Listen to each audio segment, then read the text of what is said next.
Bismillahirrahmanirrahim. Assalamu alaikum wa rahmatullahi wa barakatuhu. Our today's lecture is about introduction to Quran. In this discussion, we will discuss these important points in accordance with Quran. Number one, sources of acquiring knowledge. Two kinds of revelation. The mode of wahi on the Prophet Muhammad, peace be upon him. Meaning of Quran. Stages of revelation, or you can say the stages of revelation of Quran. Patterns of Quran. Difference between inzal and tanzeel. Compilation of Quran and the different stages. For example, number one, in the lifetime of Prophet Muhammad, peace be upon him, during the caliphate of Abu Bakr radiyallahu ta'ala anhu, during the caliphate of Usman, and some general features about the Holy Quran. For example, Quran as a miracle, Quran and the modern sciences, and some magnificent characteristics of the Holy Quran. Sources of acquiring knowledge.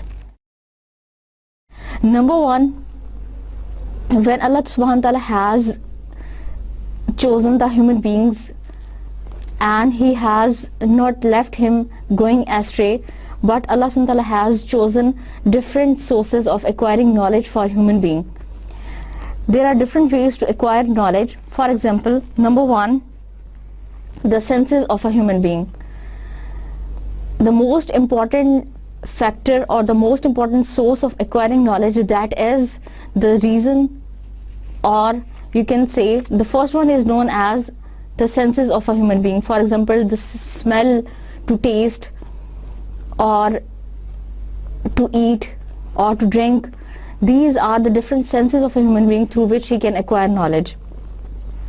For example, I drink water and then I come to know that what is the taste of this water and what are the different features and the characteristics of this water.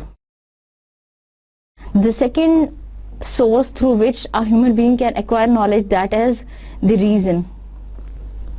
Logical reasoning کے ذریعے بھی انسان علم حاصل کر سکتا ہے. مثلا if I say this is night time, it means this is not the day time. اگر میں یہ کہوں کہ یہ رات کا وقت ہے تو اس کا مطلب ہے کہ یہ دن کا وقت نہیں ہے. So through the logical reasoning a human being can attain knowledge. The third source through which a human being can attain knowledge, can acquire knowledge, that is the revelation. That is known as wahi. Some people who don't have faith in the revealed religions, they don't think so that the wahi or the revelation is the source of acquiring knowledge. They don't have faith, they don't have belief in it, but in fact this is a kind of, or you can say a source of attaining the knowledge. For example, we know about the day of judgment, we know about a taqdeer, and we have the predictions about the coming future, that is known through the wahi. So the people who have faith in the revealed religions, they know it and they have faith in it. This is wahi, or the revelation is a source of acquiring knowledge. Now what are the kinds of revelation? The two kinds of revelation. The first one, there are two types, there are two different kinds of revelation. Number one is known as wahi matlu, the recited revelation. وہ revelation یا وہ وحی جس کی تلاوت کی جاتی ہے اور تلاوت ہی کے ذریعے اس سے عبادت کی جاتی ہے, that is known as وحی مطلو. اور وحی مطلو کے ذریعے عبادت کی جاتی ہے اور عبادت کے مختلف ذرائع میں وحی مطلوع کو تلاوت کیا جاتا ہے. مثلا قرآن which is a divine word, جو اللہ تعالیٰ کے الفاظ ہیں, which is a divine injunction and divine teachings, یہ ایک ایسا سورس ہے جس کو ہم وحی مطلوع کہہ سکتے ہیں, یا جو وحی مطلوع کے نام سے جانا جاتا ہے. Number 2 which is known as وحی غیر مطلوع, the unrecited revelation. وہ وحی جس کی تلاوت نہیں کی جاتی یا عبادت میں جس کو تلاوت نہیں کیا جاتا, لیکن وہ بھی وحی کا ایک ذریعہ یا وحی کی ایک قسم شمار ہوتی ہے. For example, حدیث وہی شمار نہیں ہوتی, but it is in fact the teachings of Prophet Muhammad صلی اللہ علیہ وسلم known as unrecited revelation. نبی کریم صلی اللہ علیہ وسلم کی جو تعلیمات ہیں وہ وہی غیر مطلوع شمار کی جاتی ہیں, اگرچہ ہم نماز میں اس کی تلاوت نہیں کرتے, ان کو قرآن کی طرح پڑھتے نہیں ہیں, لیکن وہ وہی غیر مطلوع شمار کی جاتی ہیں, کیونکہ وہ دراصل اس کا اوریجن اور اس کا سورس جو ہے وہ اللہ تعالیٰ ہے, اور اللہ تعالیٰ ہی نے وہ ریویل کی ہے. So that is known as وحی غیر مطلوع. And now the mode of wahi on the prophets or on the prophet Muhammad peace be upon him. نبی کریم صلی اللہ علیہ وسلم پر کیسے وحی نازل کی جاتی تھی؟ اصل میں وحی نازل کرنے کے مختلف طریقے ہیں جن کے ذریعے اللہ تعالیٰ نبی کریم صلی اللہ علیہ وسلم پر وحی نازل کرتے تھے.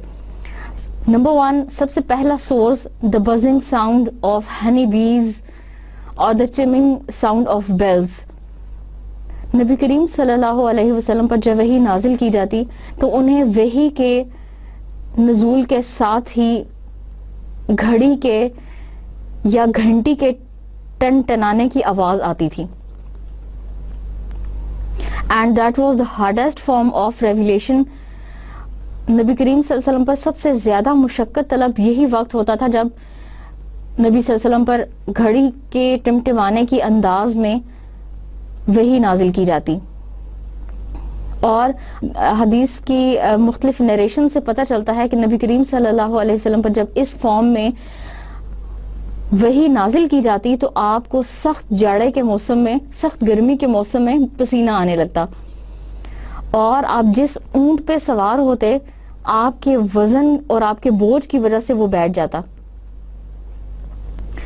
Then the second mode of wahi that was the appearance of angel in human form.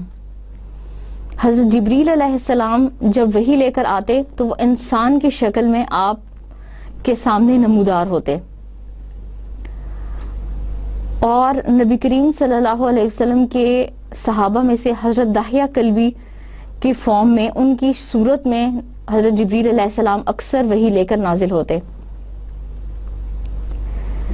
Then another mode of wahi that Hazrat Jibreel alayhi salam was used to come in his original form. کبھی کبھار ایسا بھی ہوتا کہ حضرت جبریل علیہ السلام اپنی اصلی حالت میں وحی لے کر نازل ہوتے. And Prophet Muhammad peace be upon him has seen him 3 times in his original form. نبی کریم صلی اللہ علیہ وسلم نے اپنی اصلی زندگی میں حضرت جبریل علیہ السلام کو صرف 3 مرتبہ ان کی اوریجنل حالت میں دیکھا. The fourth mode is distinguished by a direct conversation. کبھی کبھار وہی ایسے بھی نازل ہوتی کہ نبی کریم صلی اللہ علیہ وسلم اللہ تعالیٰ سے خود مخاطب ہوتے,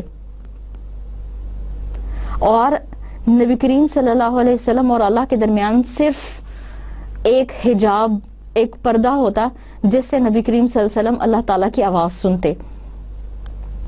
یا یہ کہا جاتا ہے کہ حجاب کے پیچھے سے ہی کوئی ایسا پیغام نبی کریم صلی اللہ علیہ وسلم کو دیا جاتا جو ان کے دل میں گھر کر لیتا. اسی طرح حضرت موسیٰ علیہ السلام کو بھی اللہ تعالیٰ نے کلام کرنے کا شرف بخشا. وَكَلَّمَ اللَّهُ مُوسَىٰ تَكْلِيمًا, اور اللہ تعالیٰ نے موسیٰ علیہ السلام سے کلام کیا. اس کا مطلب یہ ہے کہ نبی کریم صلی اللہ علیہ وسلم کے علاوہ کچھ انبیاء اور بھی ایسے تھے جن کو اللہ تعالیٰ نے کلام کا شرف بخشا, اور ان پر وحی نبی کریم صلی اللہ علیہ وسلم پر وحی کی طرح کلام کی صورت میں نازل ہوتی. Then the fifth mode of wahi that Hazrat Jibreel alayhi salam, without appearing in physical form, he was used to conversate something in the heart of Prophet Muhammad peace be upon him. اس طریقے سے, اس ذریعے سے نبی کریم صلی اللہ علیہ وسلم کے دل میں حضرت جبریل علیہ السلام کوئی بات القا کر دیتے, to put in the heart of Prophet Muhammad صلی اللہ علیہ وسلم, بغیر کسی کلام کے, بغیر ظاہر ہوئے نبی کریم صلی اللہ علیہ وسلم کے دل میں کوئی بات ڈال دینا. That is also known as a mode of wahi. چنانچہ یہ 5 وہ طریقے تھے جن کے ذریعے اللہ تعالیٰ نبی کریم صلی اللہ علیہ وسلم پر اپنا پیغام نازل کرتے.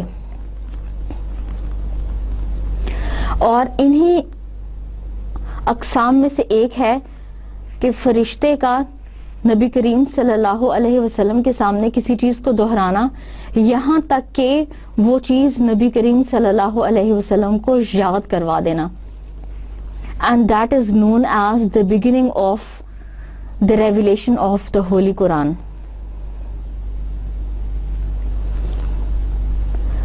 The beginning of Holy Quran, قرآن کی ریویلیشن کا آغاز جب نبی کریم صلی اللہ علیہ وسلم کی عمر 40 سال ہو گئی تو آپ غار حرا میں جا کر غور و فکر اور غور و خوض کیا کرتے تھے اور اللہ تعالیٰ کے بارے میں، اس کائنات کے بارے میں اور اس کے خالق کے بارے میں سوچا کرتے تھے.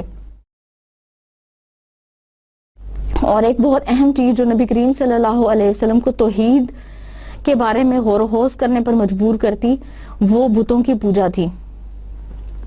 جب نبی کریم صلی اللہ علیہ وسلم پر وحی نازل ہونی شروع ہوئی تو نبی صلی اللہ علیہ وسلم یہ سوچا کرتے تھے کہ وہ کون لوگ ہیں یا وہ کون سی ذات ہے جس نے اس دنیا کو تخلیق کیا، اور وہ بت جن کو انسان اپنے ہاتھ سے تراشتے ہیں کیا یہ خالق ہو سکتے ہیں. چنانچہ اسی قسم کی کچھ چیزوں کے بارے میں نبی کریم صلی اللہ علیہ وسلم نے سوچا اور اس کے بعد 40 سال کی عمر کو آپ پہنچے اور غار حرا میں غور و خوض کے دوران ایک دن اللہ سبحانہ وتعالی نے آپ پر ایک فرشتہ نازل فرمایا. چنانچہ اس فرشتے نے آپ سے کہا اقرا، اور آپ صلی اللہ علیہ وسلم نے فرمایا ما انا بقارئ، I don't know how to read and write. اور اسی طرح حضرت جبریل علیہ السلام اپنی وحی لے کر نازل ہوئے یہاں تک کہ سورہ علق which is the chapter number 96 of the Holy Quran، اس کی پہلی 5 verses جو ہیں نبی کریم صلی اللہ علیہ وسلم پر نازل کر دی گئیں. This was the beginning of the revelation of the Holy Quran. And now the meaning of Holy Quran. The word Holy Quran or the word Quran is not an English term. This is an Arabic word derived from the Arabic root word qara'a, qaf, re, alif. And qara'a means to recite, to read. So it means that this is the most read book of the world, and it is the book which should be read again and again. And Allah subhanahu wa ta'ala has chosen different names for this holy book in his holy Quran. For example, Allah subhanahu wa ta'ala says it Tanzeel,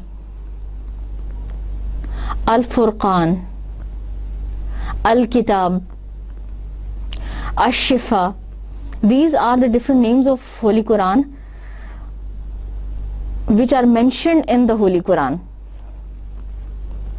لیکن some scholars says، کچھ علماء کا یہ خیال ہے کہ قرآن کا جو ذاتی نام ہے that is Quran, but other names are in fact the attributes of Holy Quran.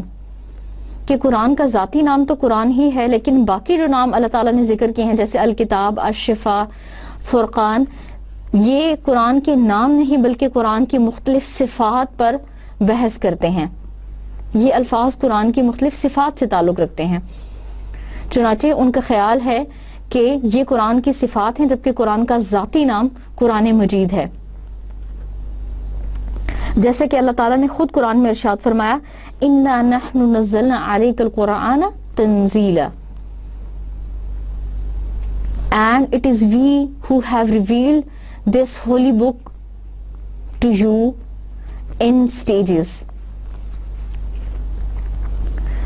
So we can attribute Holy Quran as a book of guidance, the divine words of Allah subhanahu wa ta'ala revealed in a span of 23 years on the heart of Prophet Muhammad sallallahu alaihi wasallam, having complete guidance, a complete code of life, a revelation, a book of science, philosophy, psychology, an ethical book, an everlasting and a universal divine message which will last till the day of judgment. So this is the definition of this book. And now the stages of revelation of Quran. The Holy Quran, the whole of Holy Quran was revealed in 3 stages. تمام کا تمام قرآن پاک 3 مختلف ادوار میں نازل کیا گیا. The first stage, پہلی سٹیج میں قرآن پورے کا پورا لوح محفوظ میں لکھ دیا گیا اور پورا کا پورا قرآن لوح محفوظ میں محفوظ کر دیا گیا. جیسا کہ قرآن میں اللہ تعالیٰ نے خود ارشاد فرمایا ہے بل هو قرآن مجید فی لوح محفوظ. نئے that is the glorious Quran which is preserved in the guarded tablet, in the preserved tablet. This was the first revelation of Quran. This was the first stage of revelation of the Holy Quran. Second stage, the complete Quran was revealed all together from Lohe Mahfuz to the lowest of heaven in Baitul Izza on Laylatul Qadr.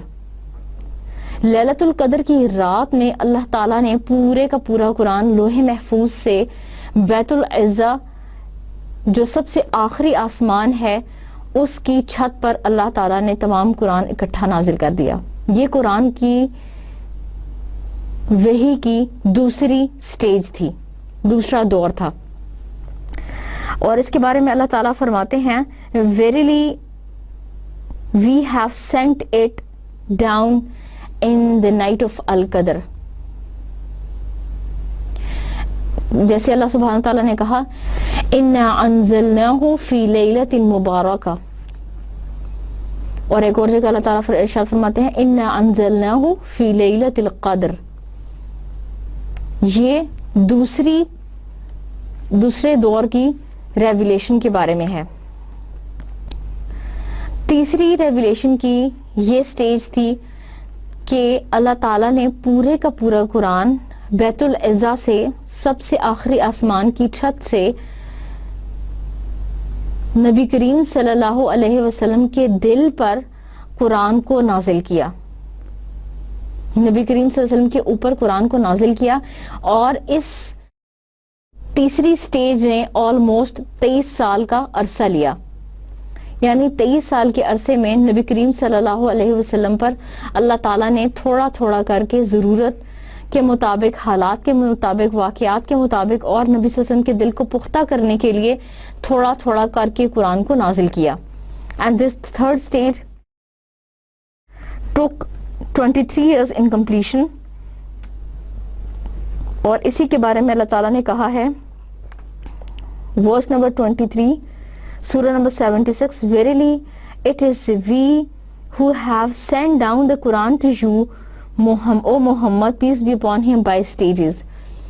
Inna nahnu nazzalna alayka al-Qur'ana tanzila, and it is we who have revealed this Quran to you by stages.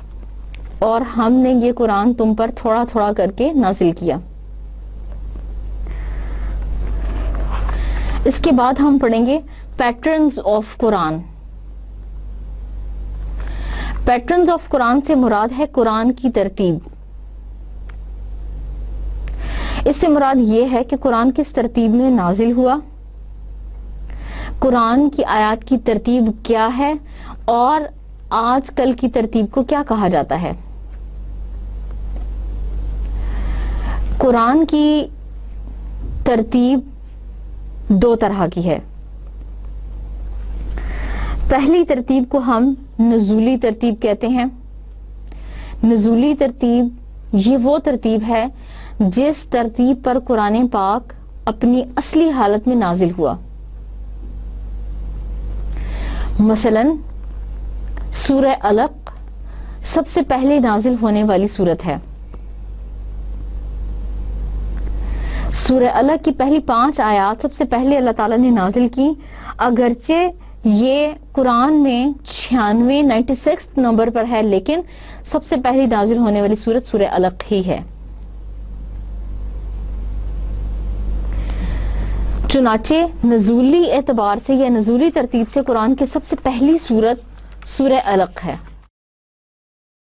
اور نزولی ترتیب سے مراد وہ ترتیب ہے جس ترتیب پر قرآن پاک اصل میں نازل ہوا.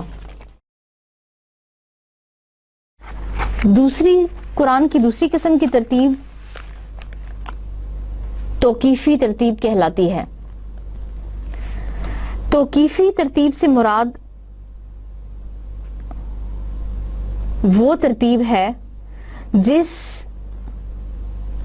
ترتیب پر قرآن آج موجود ہے, اور جس ترتیب کے مطابق اللہ تعالیٰ نے اس کو لوح محفوظ میں محفوظ کر کے رکھا ہے. That is known as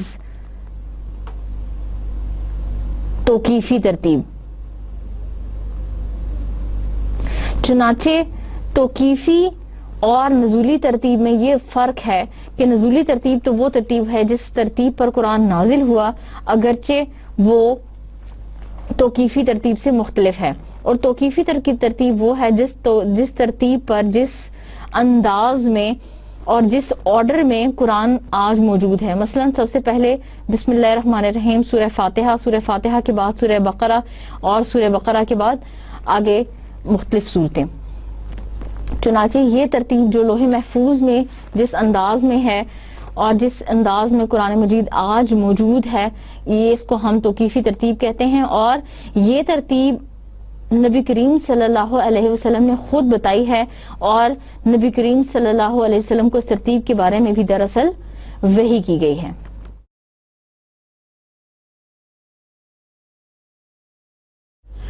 اس کے بعد ہم پڑھیں گے کہ انزال اور تنزیل میں کیا فرق ہے.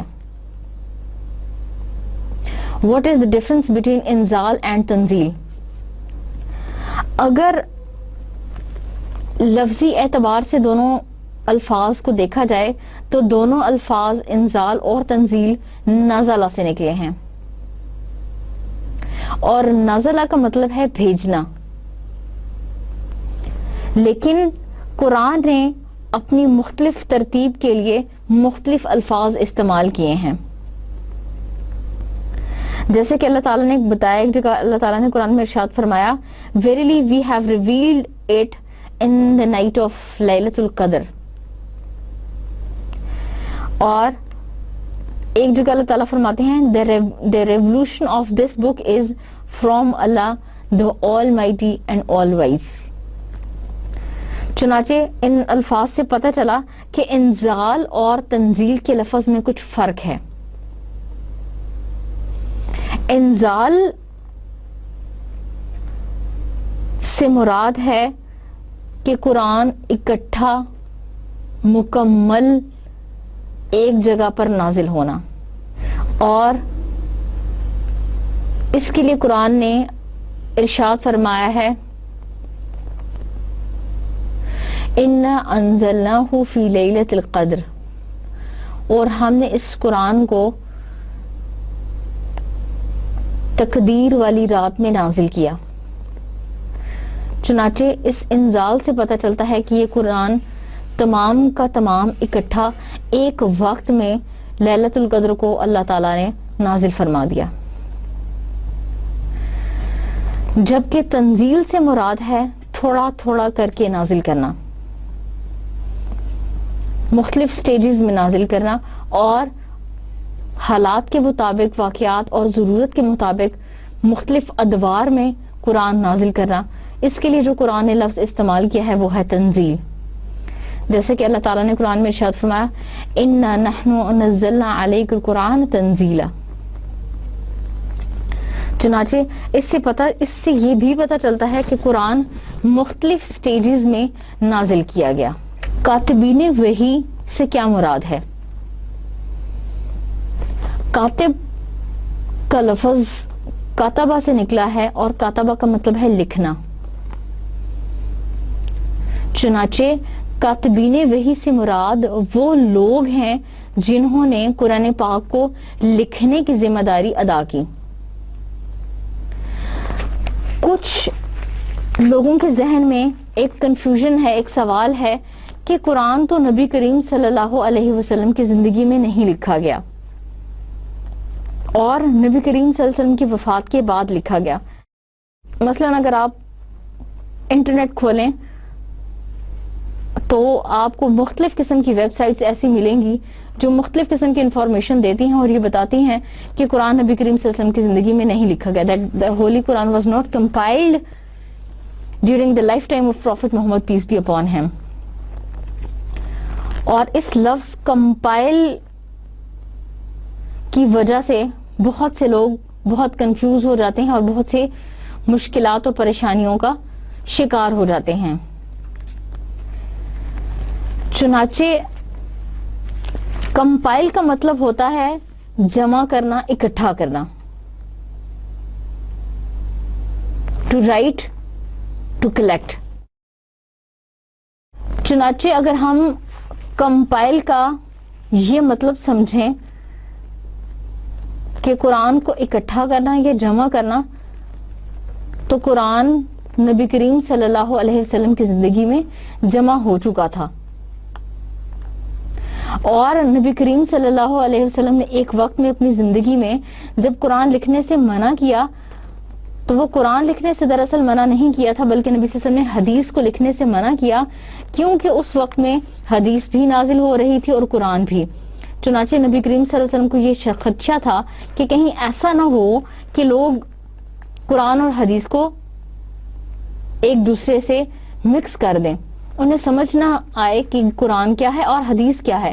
چنانچہ لوگوں کی سہولت اور آسانی کے لیے نبی کریم صلی اللہ علیہ وسلم نے کچھ عرصہ حدیث لکھنے سے منع فرمایا، اور بعد میں نبی کریم صلی اللہ علیہ وسلم نے خود اجازت دے دی کہ اب جو کچھ میں کہوں وہ لکھ لیا کرو، کیونکہ اس زبان سے حق کے سوا کچھ نہیں نکلتا۔ چنانچہ صرف لوگوں کی آسانی کے لیے، لوگوں کے فہم کے لیے نبی کریم صلی اللہ علیہ وسلم نے حدیث لکھنے سے منع کیا۔ لیکن اگر قرآن کی کمپائلیشن سے یہ سمجھا جائے کہ قرآن کو اس طریقے سے جیسے لکھا جائے، یا قرآن کی جیسے مختلف حروف میں اور مختلف فوٹو کاپیز میں اور مختلف ڈیزائننگز میں قرآن آج موجود ہے، تو یہ ایسا قرآن نبی کریم صلی اللہ علیہ وسلم کی زندگی میں موجود نہیں تھا۔ لیکن یہ سمجھنا کہ نبی کریم صلی اللہ علیہ وسلم کی زندگی میں قرآن نہیں لکھا گیا، یہ ایک بہت بڑی غلط فہمی ہے۔ اب ہم پڑھیں گے کہ مختلف اوقات میں نبی کریم صلی اللہ علیہ وسلم کے زمانے میں کیسے قرآن پاک لکھا گیا۔ نمبر 1، نبی کریم صلی اللہ علیہ وسلم نے اپنی زندگی میں قرآن لکھنے کا حکم دیا، اور قرآن کو محفوظ کرنے کے مختلف ذریعے اپنائے، جن میں سے کچھ ذریعے درج ذیل ہیں۔ نمبر 1، نبی کریم صلی اللہ علیہ وسلم خود قرآن پاک یاد کیا کرتے تھے، نبی کریم صلی اللہ علیہ وسلم قرآن پاک پڑھا کرتے تھے، اور نبی کریم صلی اللہ علیہ وسلم خود قرآن پاک کو دہرایا کرتے تھے۔ اور نبی کریم صلی اللہ علیہ وسلم کی زندگی میں نہ صرف آپ خود بلکہ آپ کے صحابہ اکرام بھی قرآن پاک کو یاد کیا کرتے تھے، اس کو حفظ کیا کرتے تھے اور اس کو دہرایا کرتے تھے۔ چنانچہ اس سے پتہ چلتا ہے کہ قرآن نبی کریم صلی اللہ علیہ وسلم کی زندگی میں ایک محفوظ حالت میں موجود تھا. نمبر 2 کہ نبی کریم صلی اللہ علیہ وسلم اپنی زندگی میں خود جب آپ پر کوئی وحی نازل ہوتی تو صحابہ اکرام کو حکم دیا کرتے، صحابہ اکرام کو یہ بتا دیا کرتے کہ اب یہ آیت نازل ہوئی ہے اور یہ آیت لکھیں. چنانچہ نبی کریم صلی اللہ علیہ وسلم نے کچھ صحابہ کو اس کام کے لیے اپوائنٹ کیا ہوا تھا، اس کام پر تعینات کیا ہوا تھا کہ وہ ہر وہ وحی جو آپ پر نازل ہوتی وہ لکھ لیا کرتے. مثلا حضرت زید بن ثابت،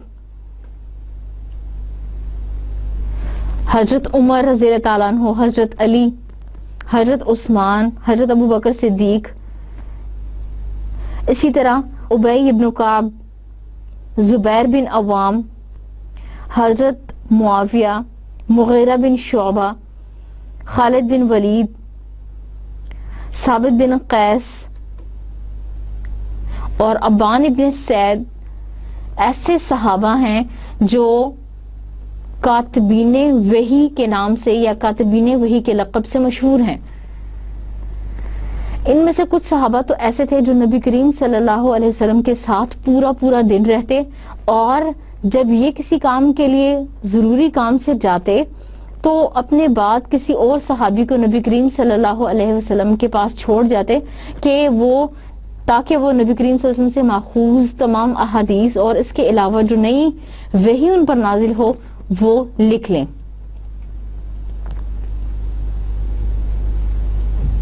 اسی طرح احادیث سے پتہ چلتا ہے کہ نبی کریم صلی اللہ علیہ وسلم نے فرمایا کہ علم کی قید اسے لکھنا ہے.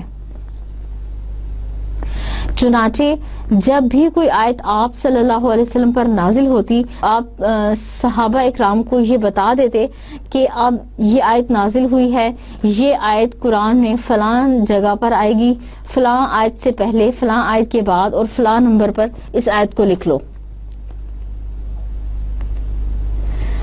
جہاں تک کاغذ کا سوال ہے، کاغذ عرب میں اتنا مشہور اور جانا پہچانا نہیں تھا. اس کا یہ مطلب نہیں ہے کہ قرآن کاغذ پر نہیں لکھا گیا یا کاغذ موجود نہیں تھا. کاغذ موجود تھا لیکن بہت کم تعداد میں. چنانچہ صحابہ قرآن کو لکھنے کے لیے چمڑا، لکڑی، پتھر، جانوروں کی ہڈیاں، اس کے علاوہ جانور کا چمڑا اور درختوں کی مضبوط لکڑی کو اختیار کرتے اور اس پر قرآن کی آیتیں درج کرتے.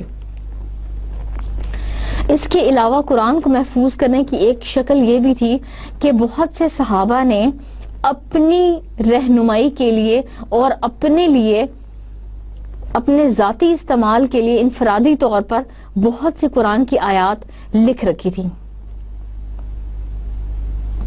مثلا کچھ صحابہ کے بارے میں ہے کہ انہوں نے قصاص اور دیت کے جو احکامات ہیں وہ لکھ رکھے تھے اپنے پاس. چنانچہ یہ مختلف ذرائع تھے جن کے ذریعے نبی کریم صلی اللہ علیہ وسلم کے زمانے میں ہی قرآن محفوظ حالت میں موجود تھا. اور ہر سال نبی کریم صلی اللہ علیہ وسلم اپنی زندگی میں ایک مرتبہ حضرت جبریل علیہ السلام کو رمضان میں پورا قرآن ضرور سناتے. یعنی حضرت جبریل علیہ السلام کو سنانے کے ذریعے خدائی طریقے سے ایک حفاظت کا اللہ تعالیٰ ذریعہ فرما دیتے. اور جس سال نبی کریم صلی اللہ علیہ وسلم کی وفات ہوئی اس سال نبی کریم صلی اللہ علیہ وسلم نے پورے قرآن پاک کو 2 مرتبہ حضرت جبریل علیہ السلام کے سامنے دہرایا. چنانچہ قرآن کی حفاظت کا یہ بھی ایک بہت اہم ذریعہ تھا. اور قرآن کی حفاظت کا ایک ذریعہ نبی کریم صلی اللہ علیہ وسلم کی زندگی میں یہ بھی تھا کہ بہت سے صحابہ کو قرآن زبانی یاد تھا. چنانچہ بہت سے صحابہ ذکر اور علم کی مجلسوں میں بیٹھتے اور قرآن ایک دوسرے کو سناتے اور ایک دوسرے سے سنتے. چنانچہ نبی کریم صلی اللہ علیہ وسلم کی زندگی میں قرآن کو محفوظ رکھنے کا ایک اہم ترین ذریعہ یہ بھی تھا. اس کے بعد حضرت ابو بکر صدیق رضی اللہ تعالیٰ عنہ کا دور آیا. حضرت ابو بکر صدیق کو حضرت عمر رضی اللہ تعالیٰ عنہ نے ارشاد فرمایا کہ آپ ایسا کیوں نہیں کرتے کہ آپ حکم دیں تاکہ کوئی شخص قرآن کو ایک ہی جگہ پر اکٹھا کتاب کی صورت میں لکھ دے. چنانچہ حضرت ابو بکر صدیق کے دل میں پہلے تو حیل حجت آئی کہ وہ ایسا کام کیسے کر سکتے ہیں جس کو نبی کریم صلی اللہ علیہ وسلم نے اپنی زندگی میں نہیں کیا. لیکن پھر حضرت عمر نے انہیں اس کام کی طرف اتنی رغبت دلائی. حضرت ابوبکر صدیق خود کہتے ہیں کہ مجھے شرح صدر ہو گیا, میرا دل اس بات پر ثابت قدم ہو گیا اور میں نے یہ ٹھان لی کہ قرآن کو ایک کتاب کی صورت میں ضرور محفوظ کریں گے اور لکھیں گے.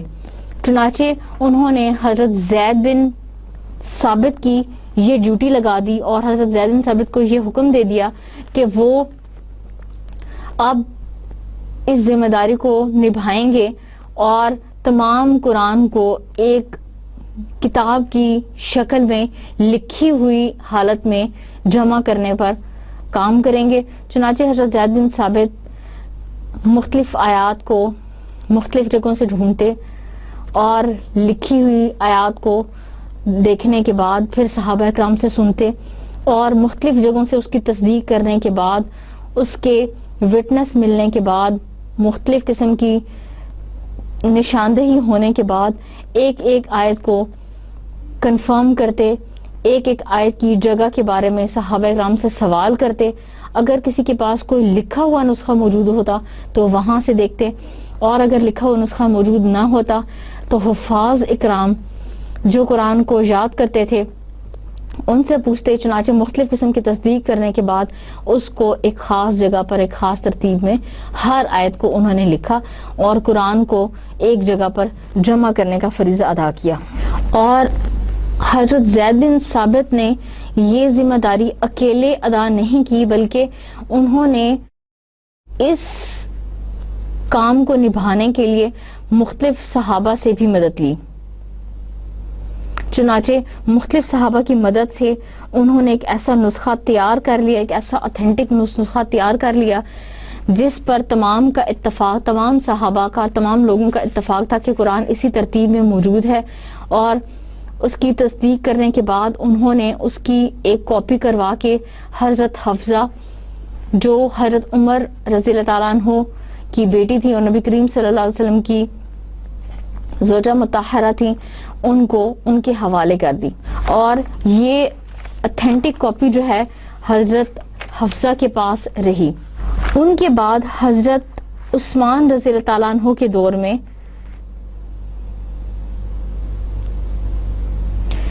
انہوں نے حضرت عثمان رضی اللہ تعالیٰ عنہ نے مختلف صحابہ مثلا حضرت زید بن ثابت, عبداللہ بن زبیر, سعید بن العاص اور عبد الرحمن بن حارث بن حشام کی یہ ڈیوٹی لگائی اور انہیں یہ فرض سونپا کہ وہ اس کاپی سے یا اس جو اوریجنل کاپی تھی اس سے مختلف کاپیاں تیار کریں, اس سے مختلف کاپیاں, اس کی مختلف صورتیں بنانے کے بعد اس کو تمام علاقوں میں تقسیم کروا دیں تاکہ تمام مسلمان ایک لہجے پر اور ایک قرات پر جمع ہو جائیں. اور اس کام کی ضرورت اس لیے پیش آئی کیونکہ حضرت عثمان کے دور میں مسلمانوں کی فتوحات بہت زیادہ پھیل چکی تھیں. مسلمان دنیا کے دور دراز علاقوں میں قابض ہو چکے تھے اور مسلمانوں کی آبادیاں دنیا کے بہت دور دراز کے علاقوں میں موجود تھیں. چنانچہ انہوں نے یہ سوچا کہ تمام لوگ ایک ہی لہجے پر، ایک ہی قرات پر اور ایک جو اوتھینٹک کاپی ہے اسی کو فالو کریں. انہوں نے ان درجیل صحابہ کو حکم دیا کہ وہ ان کی کاپیاں تیار کروا کر تمام علاقوں میں بھجوا دیں، اور وہ کاپیاں جو لوگ فالو کرتے ہیں، یہ مختلف کاپیاں اگر اس کی موجود ہیں تو ان کو ختم کر دیا جائے، تاکہ قرآن سے ریلیٹڈ کسی بھی چیز میں کوئی کنفیوژن نہ ہو، کوئی پرابلم نہ ہو، اور تمام لوگوں کی ریسائٹیشن ایک ہی جیسی ہو، تمام لوگ ایک ہی قرات پر متفق ہوں. اور اسی لیے حضرت عثمان کو جامع القرآن کا لقب دیا گیا ہے، کیونکہ انہوں نے ایک اوریجنل کاپی سے مختلف کاپیاں تیار کروا کے تمام علاقوں میں تقسیم کروائی اور تمام امت کو ایک ہی لہجے، ایک ہی قرات پر اور ایک ہی مصحف پر جمع کیا. اور ان کی کاپیاں کروانے کے بعد اصلی اور اوریجنل کاپی جو تھی وہ حضرت حفصہ رضی اللہ تعالیٰ عنہ کے پاس رکھوا دی گئی، اور وہ کاپی مدینہ میں موجود تھی.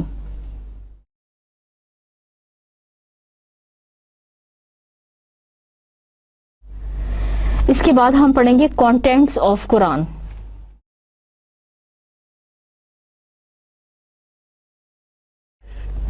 کانٹینٹس آف قرآن کہ قرآن میں کن چیزوں کا ذکر کیا گیا ہے. مثلا نمبر 1، قرآن پاک میں اللہ تعالیٰ نے کائنات کی تخلیق کے بارے میں بہت اہم انکشافات کیے ہیں، اور قرآن ایک ڈیٹیلڈ اکاؤنٹ دیتا ہے، ایک ڈیٹیلڈ ڈسکرپشن دیتا ہے زمین اور آسمان، چاند، سورج، ستارے، ان کی تخلیق کے بارے میں. اس کے علاوہ قرآن نے مختلف اقوام کے قصوں کا بھی ذکر کیا ہے، مختلف اقوام کے قصوں کا بھی ذکر کیا ہے کہ اللہ تعالیٰ نے دنیا میں کون کون سی اقوام بھیجی، اور یہ کہ نبی کریم صلی اللہ علیہ وسلم کا لایا ہوا پیغام جو ہے وہ ہمیشہ کے لیے ہے، یونیورسل اور عالمگیر ہے، اور یہ کہ تمام اقوام کو جو پیغام دیا گیا، تمام انبیاء کو جو دین دیا گیا وہ ایک ہی تھا. اسی طرح قرآن میں مختلف laws and rules and regulations کا بھی ذکر کیا گیا ہے. قرآن اصل میں کلیات کی کتاب ہے، جزیات کی کتاب نہیں ہے. قرآن دراصل مین اور جنرل ٹیچنگز اور جنرل انجنکشنز جو ہیں وہ قرآن میں مینشن کی گئی ہیں، قرآن میں ذکر کی گئی ہیں، لیکن اسپیسیفک اور پرٹیکولر چیزیں جو ہیں وہ قرآن میں نہیں بتائی گئیں. لیکن کچھ اسپیسیفک اور پرٹیکولر چیزیں بھی اتنی اہم ہیں، اتنی ضروری ہیں کہ قرآن نے اس پر بھی بحث کی ہے. مثلاً ایتھیکل سسٹم آف اسلام. انسان کی اخلاقیات میں ایک بہت چھوٹا سا کردار ہے انسان کی چال ڈھال کا، کہ انسان زمین پر کیسے چلے اور انسان کے اندر کیا صفات ہونی چاہیے. تو اللہ تعالیٰ نے انسان کے چلنے کے بارے میں قرآن میں ارشاد فرمایا اِنَّكَ لَن تَخْرِقَ الْأَرْضَ وَلَن تَبْلُغَ الْجِبَالَ طُولًا، کہ زمین پر اتنے تکبر اور فخر غرور سے نہ چلو، کیونکہ تم جتنے بھی بلند ہو جاؤ تم پہاڑوں سے نیچے ہی رہو گے، اور تمہاری ایک حرکت زمین کے اوپر زمین کو توڑ نہیں سکتی، اور تم جتنے بھی بلند ہو جاؤ تم ہمیشہ پہاڑوں سے نیچے ہی رہو گے. چنانچہ اس کے علاوہ قرآن نے مختلف چیزوں کا ذکر کیا ہے. مثلا قرآن میں ایک کمپلیٹ کوڈ آف گائیڈنس کا بھی ذکر کیا گیا ہے. قرآن کے کچھ احکامات ایسے ہیں جو انسان کی زندگی سے متعلق ہیں کہ انسان زندگی کیسے گزارے. اس کے علاوہ قرآن کے مخاطبین میں مختلف لوگ شامل ہیں. قرآن نے یا تو مخاطب کیا ہے یا ایھا الناس، تمام انسانوں کو، یا پھر قرآن نے مخاطب کیا ہے یا ایھا الذین آمنوا، اے لوگو جو ایمان لائے ہو. چنانچہ قرآن کے کانٹینٹس میں یا قرآن کی فہرست میں مختلف چیزیں شامل ہیں. اس کے بعد ہم پڑھیں گے some general features about the holy Quran. قرآن کے بارے میں کچھ جنرل فیچرز، قرآن کی کچھ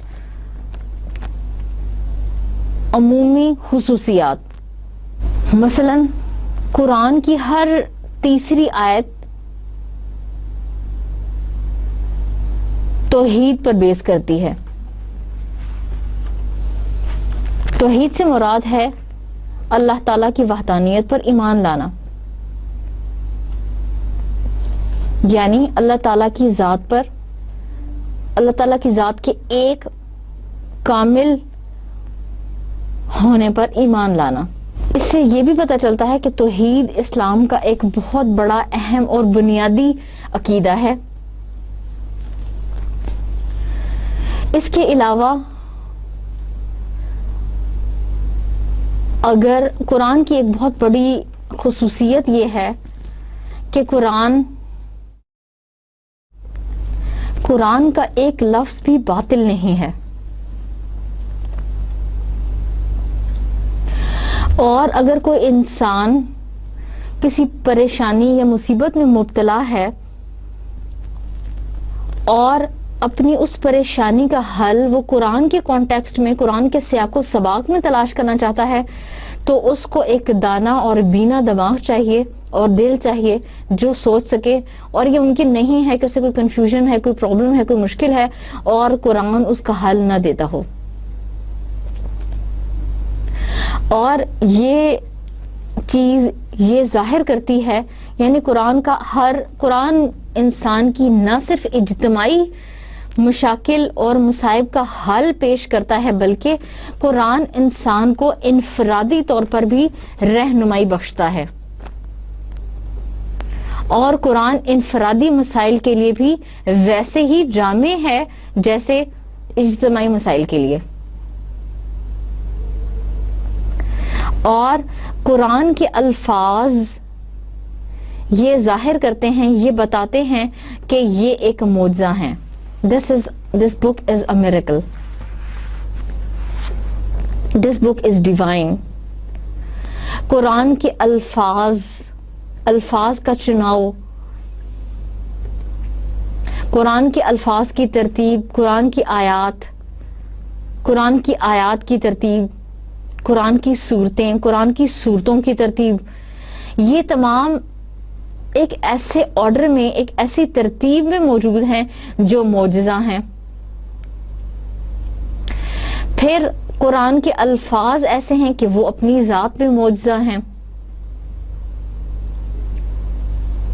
قرآن میں اللہ تعالیٰ نے ایسے الفاظ کا انتخاب کیا ہے جو یہ بتاتے ہیں کہ یہ کتاب ایک معجزہ ہے. اور قرآن کا کوئی ایسا لفظ، قرآن کا کوئی ایسا حکم، کوئی ایسی تعلیم ایسی نہیں ہے جس کو کوئی انسان قیامت کے دن تک جھوٹا یا غلط ثابت کر سکے. پھر قرآن کی ایک اہم خصوصیت اور اس کا ایک معجزانہ اسلوب یہ ہے کہ قرآن نہ صرف اپنے وقت کے اعتبار سے معجزہ ہے، بلکہ یہ ایک ایسا معجزہ ہے کہ جس معجزے جیسا کوئی انسان معجزہ نہیں لا سکتا. مثلا نبی کریم صلی اللہ علیہ وسلم امی تھے، لکھنا پڑھنا نہیں جانتے تھے. ایک امی شخص پر ایسی کتاب نازل ہوئی اور لوگوں نے اس سے کہا کہ یہ تم نے اپنے پاس سے لکھی ہے، لیکن قرآن نے یہ بتایا کہ اس میں کوئی ایک لفظ بھی ایسا نہیں ہے جو کسی انسان سے ماخوذ شدہ ہو، جو اس بات پر دلالت کرتے ہوں کہ یہ کتاب کسی انسان کی طرف سے ہے.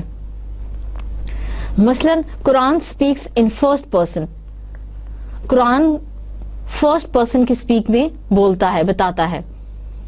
اس سے یہ پتہ چلتا ہے کہ قرآن جو ہے وہ کسی انسان کا لفظ نہیں ہو سکتا، کسی انسان کا کلام نہیں ہو سکتا. چنانچہ قرآن اپنی وقت کی عالمگیریت کے ساتھ ساتھ اپنے اسلوب، اپنے الفاظ، اپنی نظم اور ترتیب میں بھی ایک معجزہ ہے. اور یہ ایک ایسا معجزہ ہے جس نے انسان کے عجز کا اظہار کیا ہے. یعنی یہ ایک ایسی کتاب ہے جس جیسی کتاب کو انسان نہیں لا سکتا. یہی وجہ ہے کہ جو عرب جو اپنی زبان میں بہت فصیح اور بہت بلیغ سمجھے جاتے تھے، جن کو زبان دانی پر بڑا عبور حاصل تھا، ان سے جب اللہ تعالیٰ نے یہ کہا کہ اس جیسی کوئی ایک 10 صورتیں لے آؤ، اس جیسی 10 آیات لے آؤ، اس جیسی کوئی ایک آیت لے آؤ، تو وہ اس کا مقابلہ کرنے میں ثابت قدم نہ ظاہر ہو سکے. اس جیسا، اس کے اسلوب جیسا، اس کی نظم اور اس کی ترتیب جیسا کوئی ایک کلمہ، کوئی ایک آیت، کوئی ایک صورت بھی وہ پیش نہ کر سکے. چنانچہ یہ ایک ایسی کتاب ہے جس نے انسان کے عجز کا اظہار کیا ہے کہ یہ ایک ایسی کتاب ہے جس جیسا کلام انسان نہیں لا سکتا. اور پھر اس کے الفاظ میں ایسا تناظر پایا جاتا ہے، اس کے الفاظ میں ایسی پیشن گوئی پائی جاتی ہے جو کوئی انسان نہیں کر سکتا. مثلا قرآن نے بہت سی پہلی اقوام کا ذکر کیا ہے، بہت سے پہلے لوگوں کا ذکر کیا ہے، بہت سی پہلی نیشنز کا ذکر کیا ہے جو آج دنیا کے نقشے پر ظاہر ہو رہے ہیں. آج ان لوگوں کے بارے میں، ان اقوام کے بارے میں ہمیں پتہ چل رہا ہے، لیکن قرآن نے 1400 سال پہلے ہی اس کے بارے میں بتا دیا کہ اللہ تعالیٰ نے دنیا میں مختلف قسم کی اقوام کو نازل کیا ہے. اور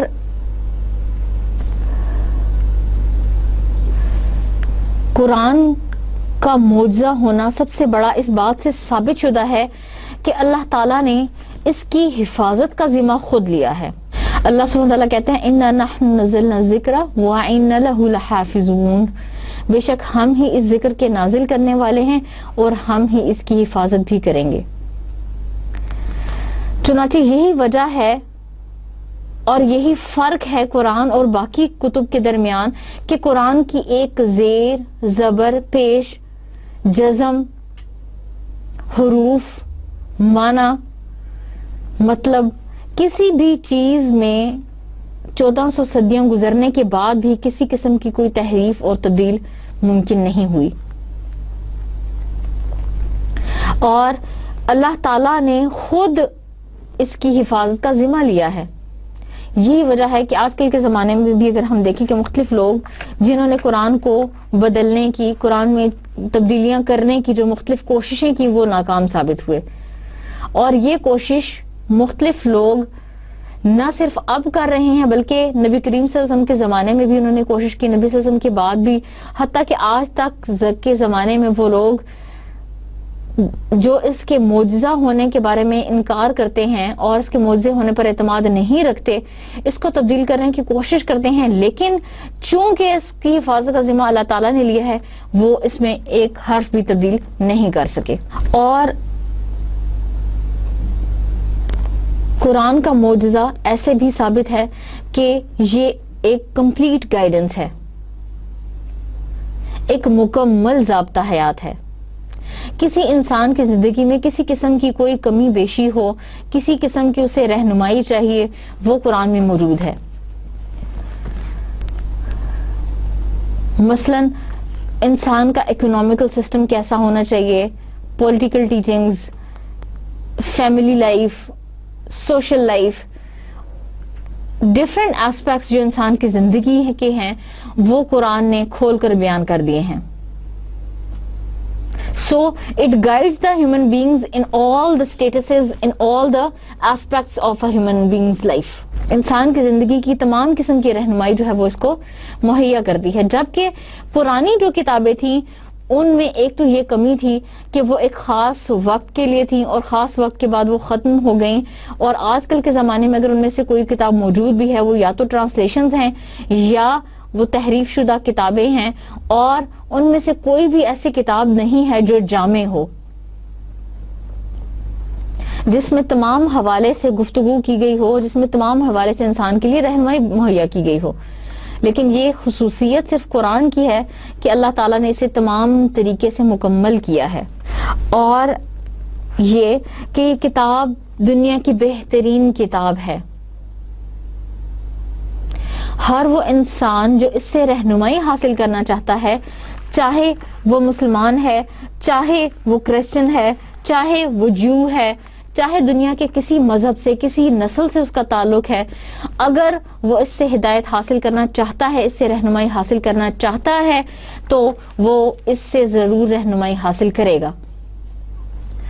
اور ہمارا اگلا عنوان ہے قرآن اینڈ ماڈرن سائنس. اور یہی وجہ ہے کہ بہت سے لوگ جنہوں نے اسلام تو قبول نہیں کیا, لیکن وہ قرآن کو ایک سائیکالوجی کی کتاب, یا قرآن کو ایک سائنس کی کتاب, یا قرآن کو ایک ہیومینٹیز کی کتاب, یا قرآن کو ایک آرٹ کی کتاب کے طور پر پڑھتے ہیں, تو وہ اس صورت میں بھی قرآن سے رہنمائی حاصل کرتے ہیں. مثلا قرآن میں سائنس کے بہت سارے ایسے احکامات بتائے گئے ہیں, سائنس کی ایک بہت ساری ایسی چیزیں ڈیٹیل میں بتائی گئی ہیں جن کا اوریجن ہمیں قرآن سے ملتا ہے. اور بہت ساری ایسی تھیریز تھیں, بہت سارے ایسے نظریات تھے جن کو سائنس نے قائم کیا, لیکن قرآن نے اس کو باطل قرار دیا, اور ماڈرن سائنس نے اس کو پروف کیا کہ قرآن سچ کہتا ہے, قرآن حق ہے, قرآن باطل نہیں ہے. چنانچہ سائنس کے ان معجزات کو قرآن نے آج صحیح ثابت کیا. مثلا قرآن کریم میں اللہ تعالیٰ نے یہ بتایا ہے کہ انسان کی تخلیق پانی سے کی گئی ہے, کہ انسان کی تخلیق پانی سے کی گئی ہے.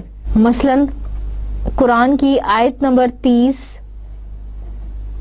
سورہ نمبر 21, آیت نمبر 45 اور سورہ نمبر 24, ان آیات میں اللہ تعالیٰ نے بتایا ہے and اللہ تعالیٰ has created every animal from water. The basic origin of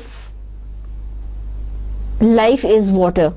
اس سے پہلے ماڈرن سائنس نے یہ تھیری پیش کی کہ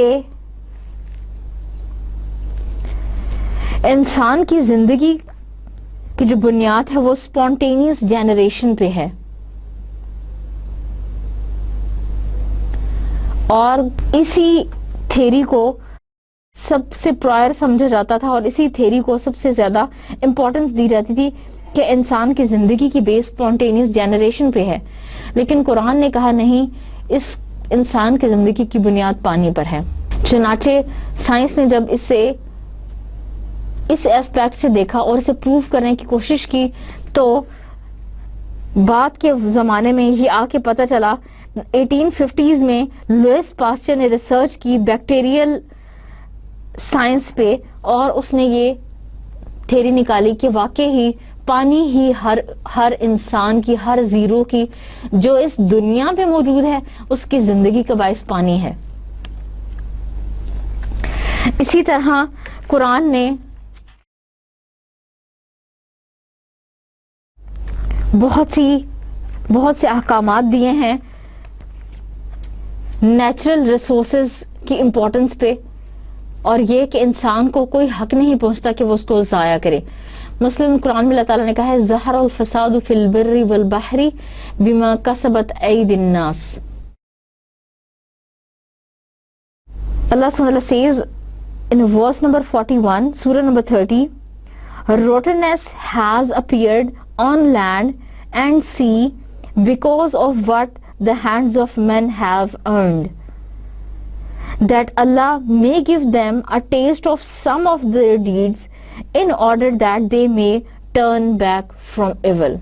اسی طرح قرآن نے لوہے کے بارے میں بتایا, اس کے ڈوئل نیچر کے بارے میں بتایا کہ اس سے انسان مختلف قسم کے فائدے حاصل کرتا ہے. مثلا اللہ تعالیٰ قرآن میں فرماتے ہیں ورس نمبر 25 سورہ number 57, and we sent down iron in which is mighty harm as well as many benefits for mankind.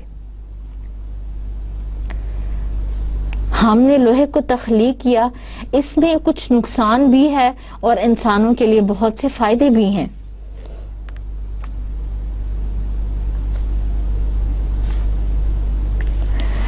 اسی طرح قرآن نے ڈائیورسٹی آف مین کائنڈ کے بارے میں فرمایا ورس نمبر 22 سورہ number 30, and among his signs is the creation of the heavens and the earth and the variation in your languages and your colors. Verily in that are signs for those who know. کہ اللہ تعالیٰ نے زمین اور آسمان کی تخلیق میں انسان کے لیے مختلف نشانیاں رکھی ہیں, اور انسانوں کی زبان اور انسانوں کے رنگوں میں جو فرق ہے یہ اللہ تعالیٰ کے نشانیوں میں سے ایک ہے, اور یہ نشانیاں ان لوگوں کے لیے ہیں جو سمجھنا چاہیں. ایک اور جگہ پر اللہ تعالیٰ فرماتے ہیں ورس نمبر 13 سورہ number 49, O mankind, we created you from a male and female and made you into nations and tribes that you may each know each other. Verily the most honored of you in the sight of Allah is the one who is the most deeply conscious of him. اللہ تعالیٰ نے انسان کی تخلیق کے بارے میں بتایا کہ انسانوں کو جو اللہ تعالیٰ نے مختلف زبان, مختلف نیشن اور مختلف گھرانے اور مختلف قبائل عطا کیے ہیں تو وہ انسان کے تعارف کے لیے ہیں, انسان کی پہچان کے لیے ہیں, لیکن اس لیے نہیں ہے کہ کوئی انسان کسی سے برتر ہے اور کسی سے بدتر ہے, بلکہ تمام انسان جو ہے اللہ تعالیٰ کی مخلوق ہیں, اور اللہ کے قریب وہ زیادہ انسان اچھا ہے یا بہتر ہے جو زیادہ متقی ہے. اسی طرح قرآن نے انسان کی تخلیق کے بارے میں بتایا کہ انسان کو اللہ تعالیٰ نے کیسے رحم مادر میں تخلیق کیا. ایمبرولوجی کا جو سارا سسٹم ہے وہ اللہ تعالیٰ نے قرآن میں بہت ڈیٹیل سے سورہ حج کی شروع کی آیات میں بتایا. انسان کی تخلیق کے 4 اہم مراحل کو اللہ تعالیٰ نے بہت تفصیل سے ان آیات میں بیان کیا ہے.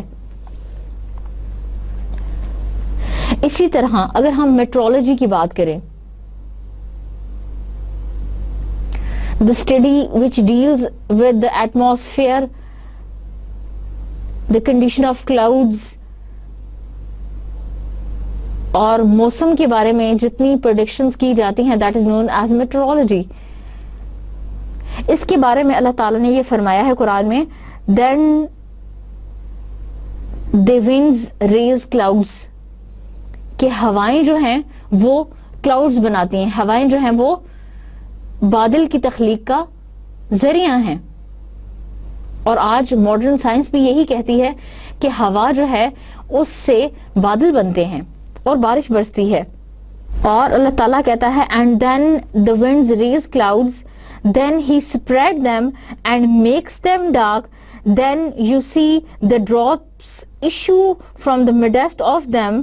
چنانچہ اللہ تعالیٰ نے بارش کے نازل ہونے کے یا بارش کے برسنے کے مختلف مراحل بتا دیے. سب سے پہلے اللہ تعالیٰ نے کہا کہ ہوائیں جو ہیں وہ بادل کو جنم دیتی ہیں, اور پھر ان ہواؤں کو اللہ تعالیٰ اکٹھا کر دیتا ہے, انہیں ڈارک کر دیتا ہے, اور پھر اس سے بارش کے قطرے نکلتے ہیں, اور پھر بارش کے قطروں کے نکلنے کے بعد اللہ تعالیٰ ان ہواؤں کو مختلف جگہوں پر پھیر دیتا ہے. یعنی ایک ہی ہوا جو ہوتی ہے وہ مختلف جگہوں پر جاتی ہے, اور کسی جگہ بارش ہوتی ہے اور کسی جگہ نہیں ہوتی. چنانچہ سائنس کی مختلف چیزیں, وہ ایسی تھیریز جس کو سائنس آج پروف کر رہی ہے جس کو سائنس آج بتا رہی ہے، قرآن نے آج سے 1400 سال پہلے اس کے بارے میں ڈسکرپشن بتا دی، اس کے بارے میں ڈیٹیلڈ اکاؤنٹ بتا دی کہ یہ کیسے ہوا، یہ کیسے ہوگا، اور یہ کیسے اللہ تعالیٰ نے اس کو تخلیق کیا. اسی طرح کاسمولوجی کے بارے میں قرآن نے ایک ڈیٹیلڈ ریفرنس دیا ہے. اللہ سبحانہ وتعالی says, verily in the heavens and the earth are signs for those who believe.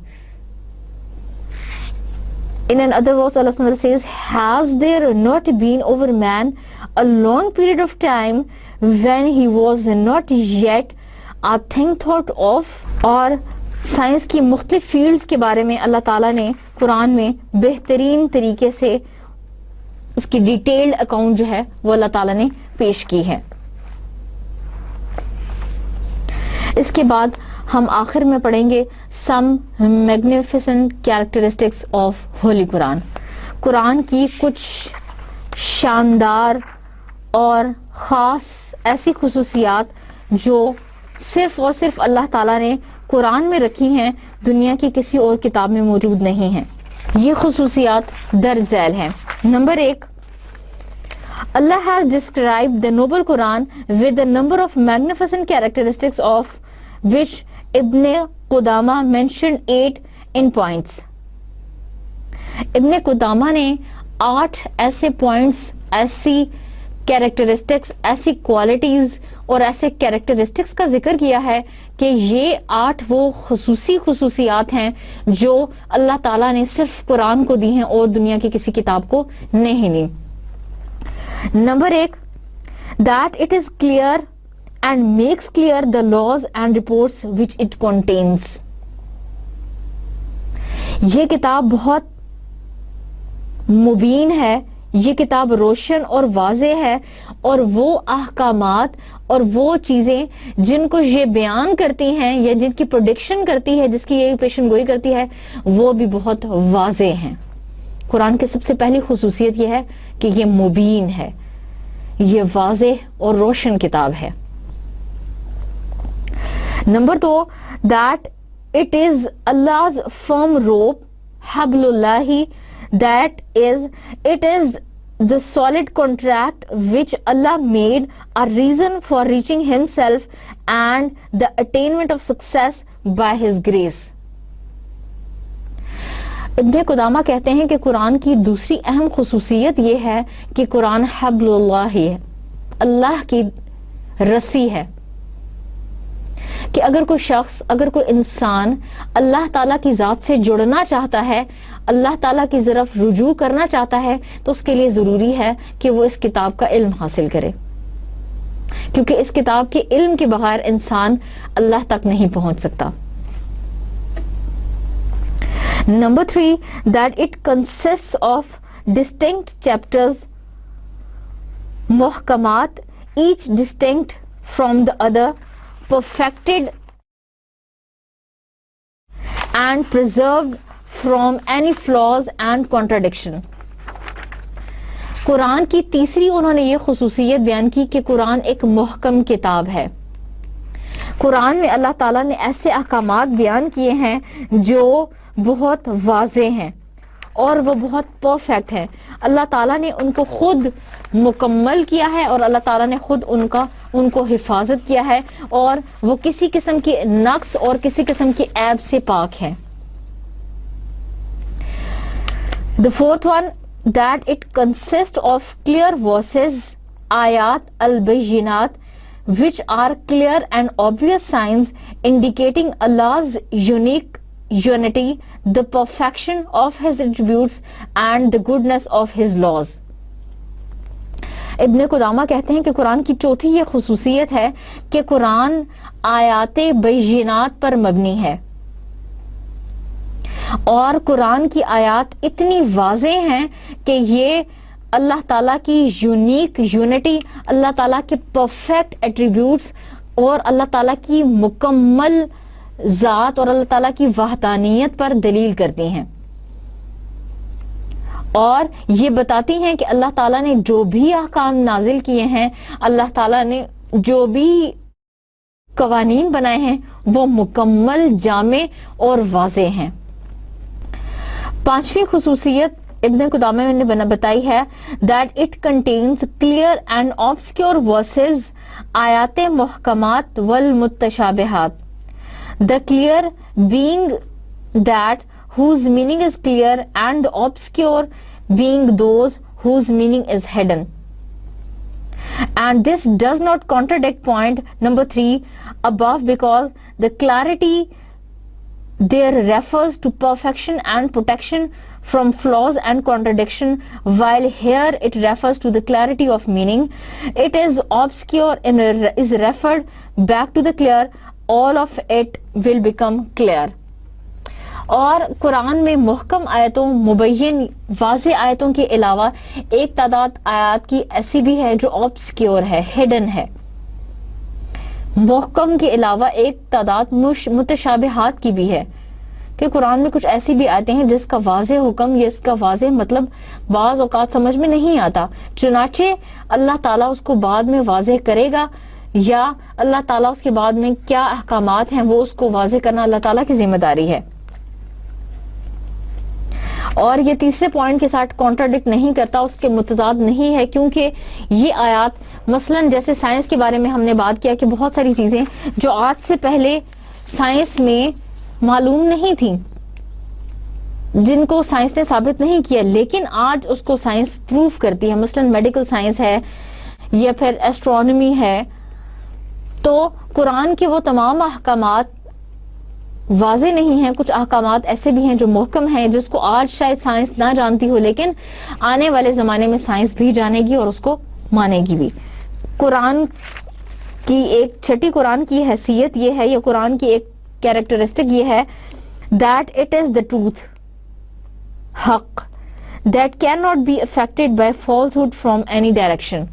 کہ قرآن حق ہے. قرآن کی یہ خصوصیت ہے کہ قرآن حق ہے، قرآن سچ ہے، اور باطل کسی بھی انداز میں قرآن کو نقصان نہیں پہنچا سکتا. Number 7 that it is free from its description by the disbelievers as being poetry, magic or human speech. کہ قرآن کی یہ خصوصیت ہے کہ جیسا کہ کفار سے کہتے ہیں کہ یہ پوئٹری ہے، ایک سپیچ، ہیومن سپیچ ہے، یا کچھ ایسی اس میں خصوصیات ہیں جو انسان کی خصوصیات سے مشابہ ہیں، تو قرآن میں ایسی کوئی چیز موجود نہیں ہے. بلکہ قرآن کا کانٹیکسٹ، قرآن کے سیاق و سباق سے یہ ظاہر ہے کہ یہ ایک ڈیوائن ورڈ ہے، یہ اللہ کا لفظ ہے. اور سب سے آخری یہ کہ that it is a miracle that no one can imitate even with the help of others. کہ قرآن ایک ایسا معجزہ ہے کہ انسان اس جیسی کتاب یا اس جیسی کوئی اور چیز دوسروں کی مدد کے باوجود بھی بنا نہیں سکتا.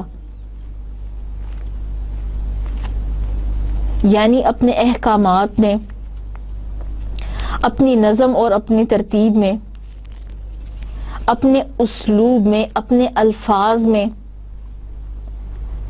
اپنی الفاظ کے چناؤ میں، الفاظ کی پیشن گوئی میں، اور وہ چیزیں جس کو آنے والے زمانے کے لیے جس کی پیشن گوئی اس قرآن نے کر دی، اس جیسی کوئی چیز یا اس جیسی کوئی اور مثل لے کر آنا انسان کے لیے ممکن نہیں. چنانچہ ان تمام چیزوں کے اعتبار سے بھی قرآن ایک معجزہ ہے. یہ تھا ہمارا آج کا سبق. اگلی کلاس میں انشاءاللہ ہم نئے ٹاپک کے ساتھ آئیں گے، اور اگلی کلاس میں ہم پڑھیں گے انٹروڈکشن آف حدیث. What is the literal and the technical meaning of hadith? What are the types of hadith? Different classifications of hadith, importance, need and necessity of hadith. انشاءاللہ یہ ہم اپنے نیکسٹ لیکچر میں پڑھیں گے. السلام علیکم ورحمۃ اللہ وبرکاتہ. اللہ حافظ.